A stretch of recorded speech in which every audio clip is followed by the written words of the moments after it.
Shalom, selamat pagi Bapak Ibu Saudaraku yang dikasihi Tuhan.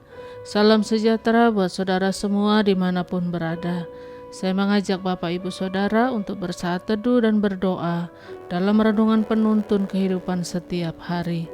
Kiranya damai sejahtera dan sukacita oleh Roh Kudus senantiasa melimpah dalam hati dan kehidupan kita semua. Tema penuntun untuk hari ini adalah ucapan Yesus yang berwibawa. Ayat bacaan kita terdapat di dalam Injil Matius pasal yang ke-15 ayat 10-20 dan di dalam ayat yang ke-11 berkata demikian. Dengar dan camkanlah, bukan yang masuk ke dalam mulut yang menajiskan orang, melainkan yang keluar dari mulut itulah yang menajiskan orang.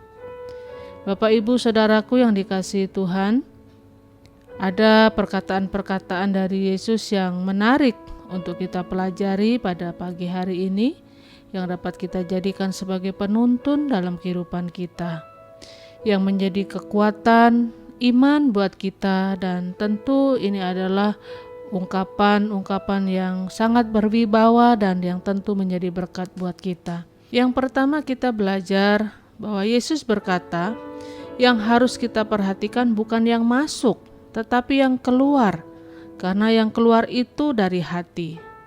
Dari ayat yang 11 kita dapat lihat itu. Apa yang ada di dalam akan terpancar keluar.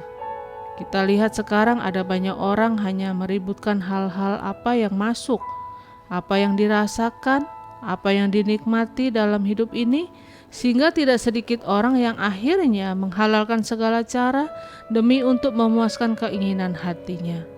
Banyak dosa, penyelewengan, dan kehancuran terjadi karena kita hanya memikirkan apa yang masuk.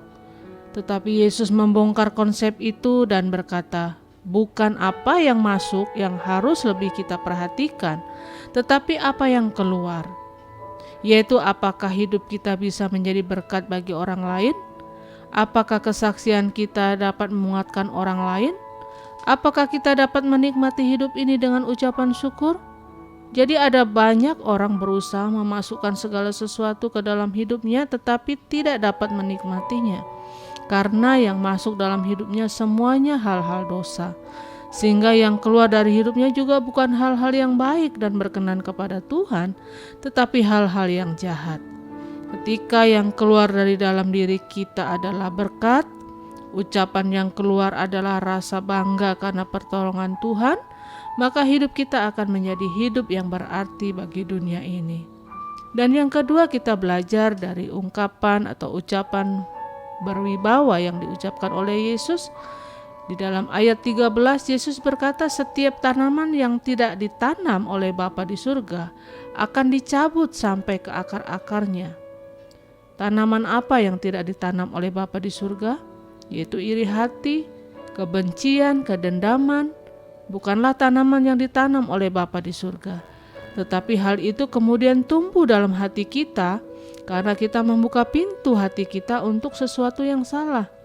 Kita membuka pintu hati kita untuk iri, kepahitan, kekhawatiran, dan semuanya itu bukanlah tanaman yang ditanam oleh Bapa di surga. Itu sebabnya kita harus kembali kepada Bapa supaya Dia mencabut sampai ke akar-akarnya semua tanaman yang bukan dari Bapa. Saudaraku, seringkali kita tidak bisa lepas dari iri hati, kepahitan, kebencian, dan yang lain. Tetapi waktu kita merendahkan diri kepada Tuhan dan memohon pertolongannya, maka lewat Roh Kudus-Nya, Dia bebaskan kita dan Dia mencabut semua itu sampai ke akar-akarnya. Tanaman yang ditanam oleh Bapa hanyalah kasih, sukacita, pengharapan, kesetiaan, kelemah lembutan, dan semua hal yang baik. Itu ditanam oleh Bapa dan akan berbuah sebagai buah-buah roh dalam hidup kita. Dan yang ketiga, kita belajar dari ucapan Yesus. Yesus berkata, jika orang buta menuntun orang buta, maka keduanya akan jatuh ke dalam lubang. Dalam ayat yang ke-14. Melalui ucapannya, Yesus mau mengingatkan kepada kita betapa pentingnya kita menjaga pergaulan kita. Karena jika kita membiarkan pergaulan kita ada bersama-sama dengan orang yang buta rohaninya, buta pengertiannya akan firman Allah, buta pengertiannya tentang hidup benar, buta pengertiannya tentang hidup dalam kesucian, maka yang terjadi adalah hidup kita akan dituntunnya dan masuk ke dalam lubang kebinasaan, masuk ke dalam lubang kehancuran, masuk ke dalam lubang kegagalan hidup. Karena itu Alkitab berkata, pergaulan yang buruk akan menghancurkan kebiasaan yang baik. Kadangkala persoalannya bukan karena kasih kita kepada Tuhan kurang, saudara. Bukan karena iman kita kurang, tetapi persoalannya seringkali karena kita tidak mau melepaskan, tidak mau meninggalkan pergaulan kita yang buruk. Pergaulan yang buruk kadangkala bisa menjadi kutuk. Karena itu berhati-hati kepada siapa kita menceritakan masalah hidup kita. Karena Alkitab berkata jangan meminta petunjuk kepada orang-orang kafir. Karena waktu kita meminta petunjuk kepada orang yang salah, maka kita akan diombang-ambingkan ke dalam jalan yang salah. Dan itu yang Alkitab maksud, orang buta akan menuntun orang buta dan keduanya akan jatuh ke dalam lubang. Jadi Bapak Ibu Saudaraku yang dikasihi Tuhan, ada tuntunan yang pasti yang tidak akan pernah membuat kita jatuh, tetapi justru akan selalu mengangkat kita dan akan membawa kita berjalan dalam kemenangan, dan tuntunan itu berasal dari firman Allah. Itu sebabnya sebagai orang percaya, setiap pagi kita harus memulai dengan membaca Alkitab, berdoa, karena doa adalah nafas hidup orang percaya dan firman Allah adalah makanan rohani yang akan menumbuhkan iman kita, sebagaimana Alkitab berkata, iman timbul dari pendengaran dan pendengaran akan firman Kristus. Amin.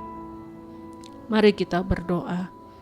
Bapa di dalam surga, terima kasih buat firman-Mu pagi hari ini yang kembali mengingatkan kepada setiap kami bahwa sesungguhnya kami harus menjaga hati kami harus menjaga perkataan kami, pikiran kami, sehingga apa yang terpancar dari dalam hati kami itu adalah kebenaran firman-Mu.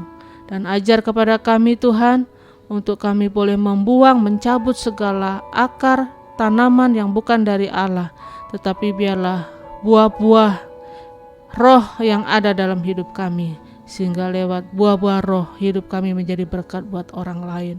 Terima kasih buat tuntunan-Mu sepanjang hari ini. Biarlah firman-Mu menjadi terang bagi jalan kami. Di dalam nama Tuhan Yesus kami berdoa, mengucap syukur. Haleluya. Amin. Kiranya berkat yang sempurna dari Allah Bapa kita, kasih karunia dari Tuhan Yesus Kristus, dan persekutuan yang indah dengan Roh Kudus menyertai kita semua dari sekarang ini dan sampai selama-lamanya. Maju terus dalam tuntunan Tuhan. Tetap semangat. Sampai jumpa esok hari dalam penuntun kehidupan setiap hari, dan Tuhan Yesus memberkati.